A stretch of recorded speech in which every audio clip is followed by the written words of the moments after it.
Play Drift here. Well, as you can see, the weather's not much better than the last clip that I uploaded, which was chapter 1 in the story of how a Mitsubishi Delica four-wheel drive van ended up turned into me having a Audi R8. And as I said back in the first edition, is a story of 3 chapters. Chapter 1 being the story of the Mitsubishi Delica and how that led me to buying the Audi S6 here. And I think I said in chapter 1 I was after something more reliable to get to and from work and what have you, but it wasn't really reliable, is probably the wrong word. I wanted something that worked, that would get me to and from work. The van was at a stage where it had some issues which I hadn't figured out, and I didn't have the time to figure them out.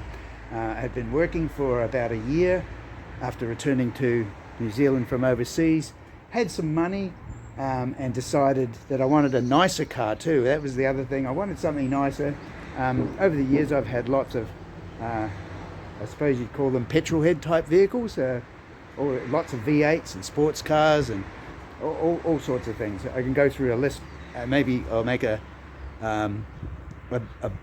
video and go through a list of clips of vehicles I've had in the past. I've got some photos somewhere. We could go do that one time, but that's another thing. That's another story for another day. But in any case, I wanted something nice. I wanted a V8 preferably, because I have got a bit of a thing for V8s. I've always been a hoon, and I've always been a petrol head. Some people are in their fast 4s, some people are into their Nissan straight 6s, turbos, but I've always liked V8s. And so I went looking to see what there was on the market that was a V8 that might have all the creature comforts that, you know, not an old V8, an old American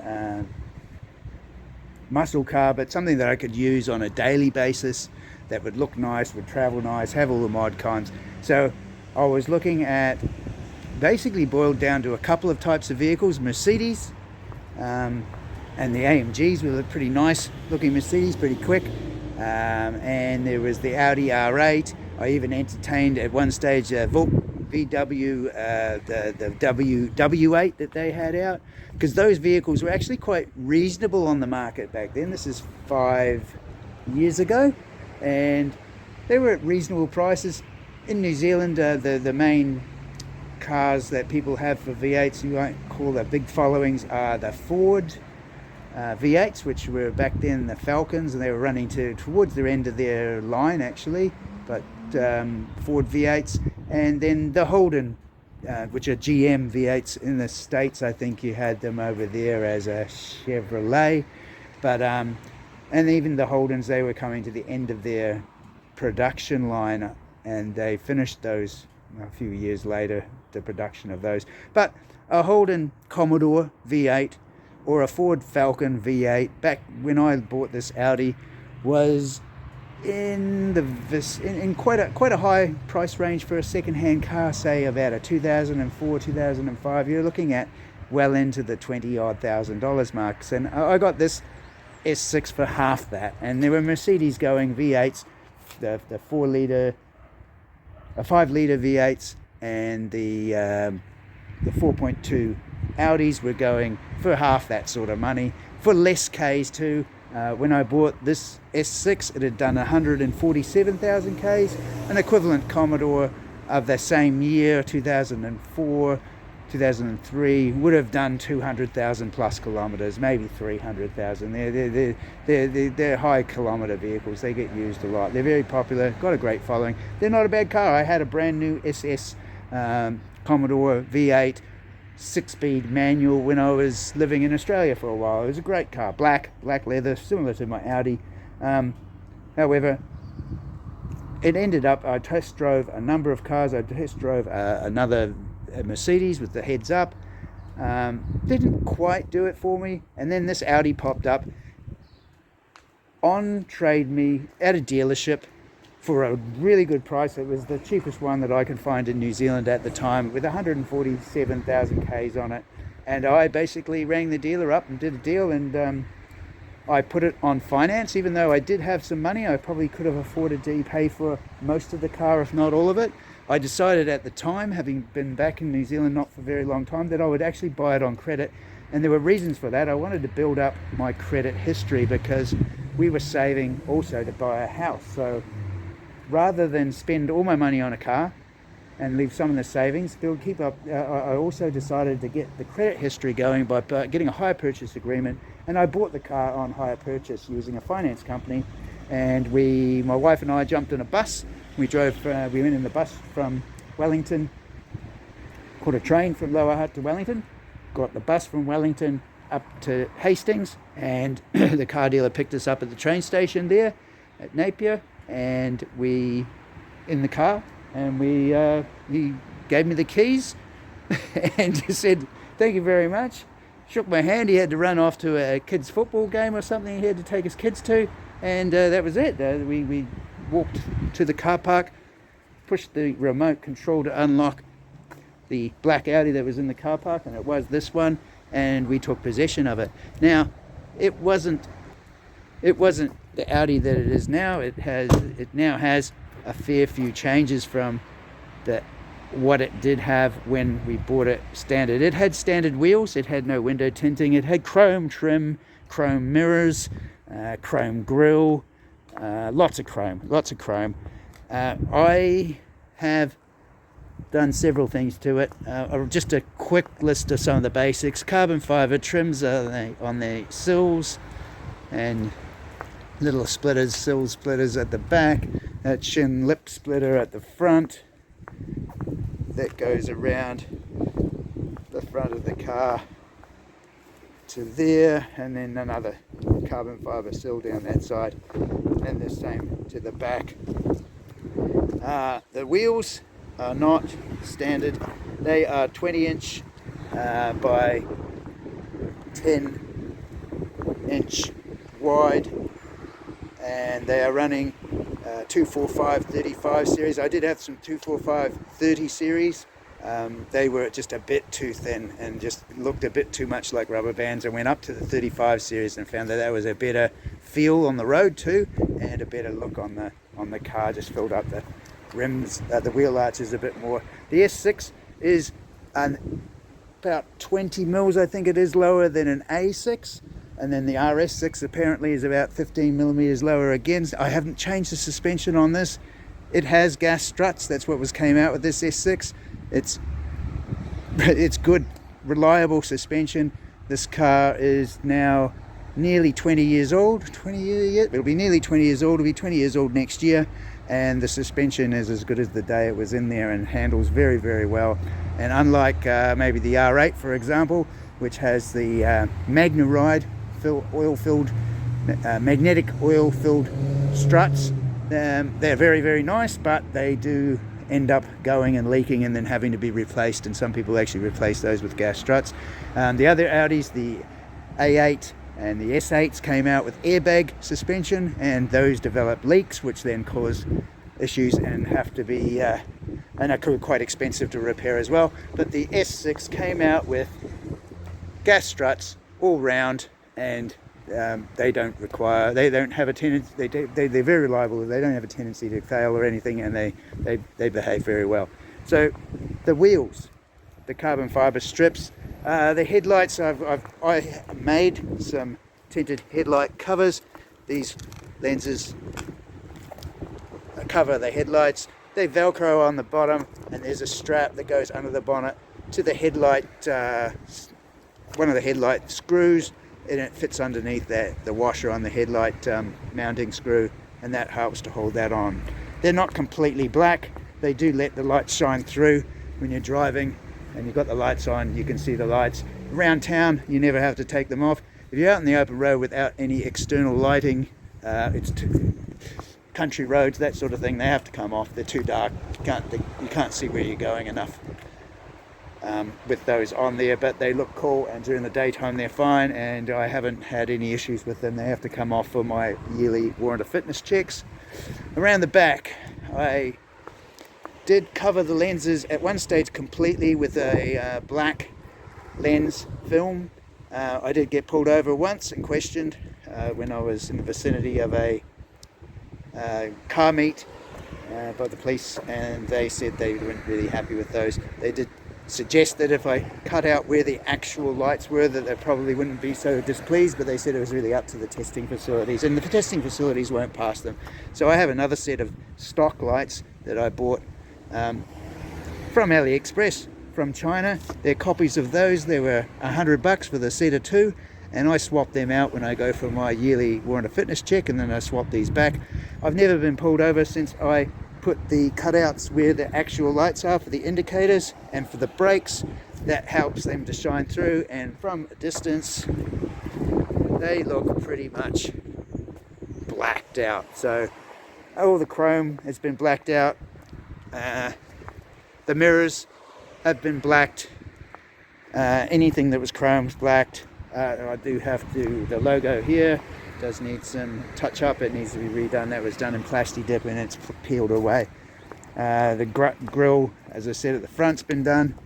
Inside the car it's pretty much standard. This is how the S6 came at the time. It came with carbon fiber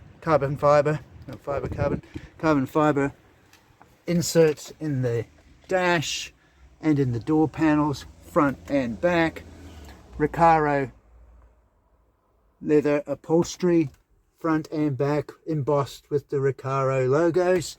Very nice seats. They've got plenty of support in the bolsters, and for a car that's now done 200,000 kilometers, it looks really nice inside. It's in good condition. I added this red anodized ring on the steering wheel. It's got all the steering wheel controls for radio, stereo, all the MMI system you can control from the steering wheel. It's got cruise control, it's got dual zone climate control, air conditioning, all that works perfectly well. It's got everything you'd expect of a car right today. You know, things light up when you open them and shut, and everything works as it should. Absolutely everything works as it should. It's got a Bose stereo system with 8 speakers, I think, or 10 speakers. It's got 10 or 12 airbags. It's got a 5-star safety rating. Really good car. In terms of performance, it has had a Miltech catback exhaust system, which has been on there for a while. It was on there before I bought it. It's had been tuned to that system twice.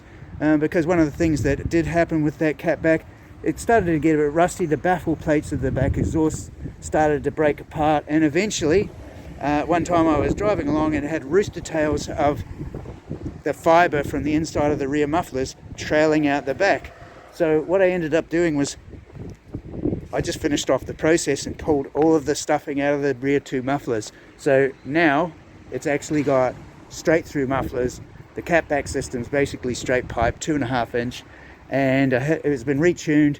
The red line's been lifted to 8,000 RPM from 7,250. There is a couple of other things done to it, and as a result, this car is pretty quick. I have to say it's quicker than my SS Commodore was. The 6-speed, and that was a 6-litre V8. This is quicker than that. It's just a much lighter car. It's all alloy, as all Audi are. It's aluminium and alloy, and it's lighter, it's nimbler, it's a higher revving motor, and it's just a pleasure to drive. So we're coming to the part of how this played a part in me having an Audi R8. So I'll switch over here. After having this, now I've had it for 5 years. It's pretty much not let me down. I have put new front discs, rotors on the front, and I have changed and new brake pads on the front. It hasn't had new rotors on the back, but it did get a new set of brake pads as well. And it's had regular oil change and services, and that's all.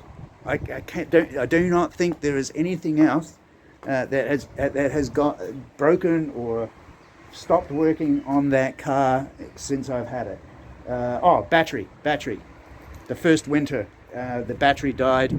That was quite expensive. That was about $500, and the battery has to be tuned to the car, or the car has to have the battery tuned to the car computer on board. I had to take that to an Audi dealer to get that one done, and that was probably my single most expensive. The rotors were in the same sort of vicinity. I did buy the rotors. I got copies of the Audi rotors, but they are made in Germany. They're not from China.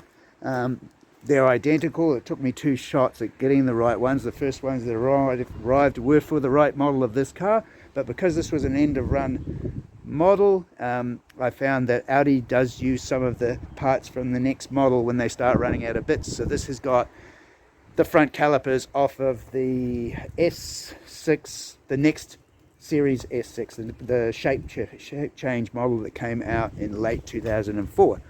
But anyway, that was all right. We found that out, and we got the newer discs exchanged and put these ones on, which work fine. They work really well. The braking on this car is awesome. The speed on the acceleration is awesome. It's a great car. I don't know what the top speed is. I haven't had it up on a racetrack or anything, but I've had it going fairly quick, and I think the speedo goes to 305. I think the actual top 300. So I think the actual top speed was 298 kilometers an hour, 295. It wasn't quite 300 on this car. I don't know. I don't need to be doing 300 kilometers an hour on a car in New Zealand anyway. Even my R8, I haven't had up to that sort of speed. You need an autobahn or a really big racetrack to get up to have a crack at that.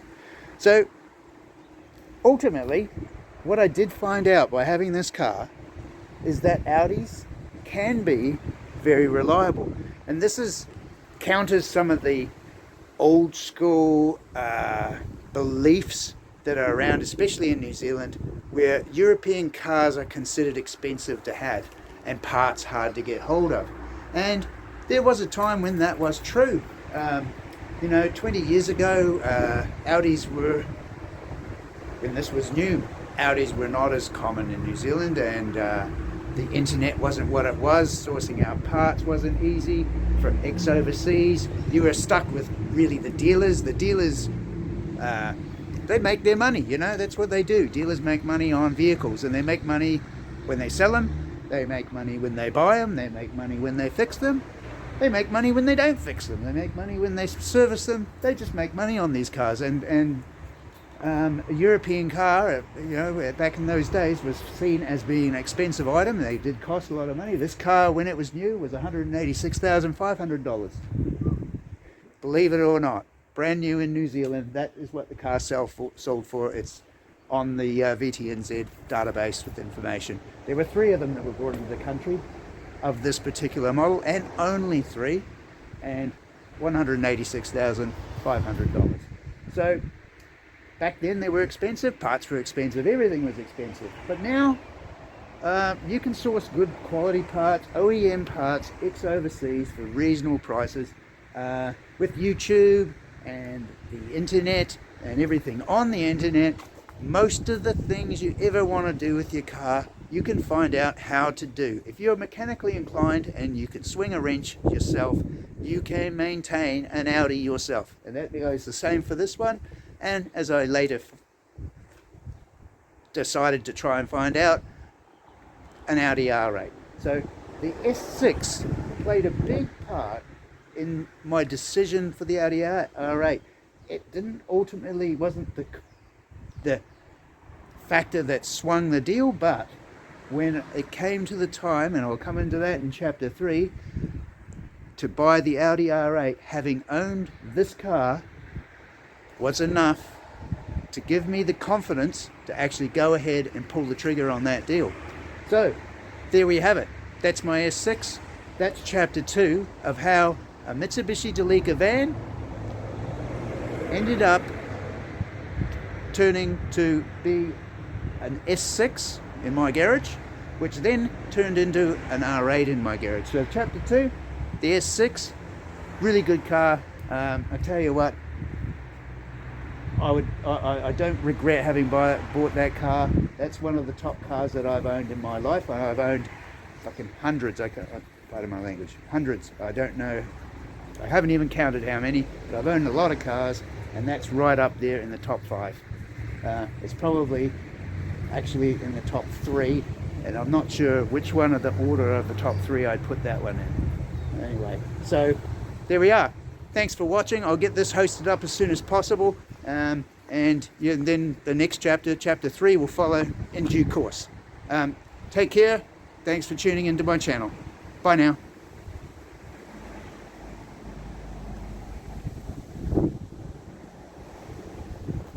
The remote's in my pocket. See you next time.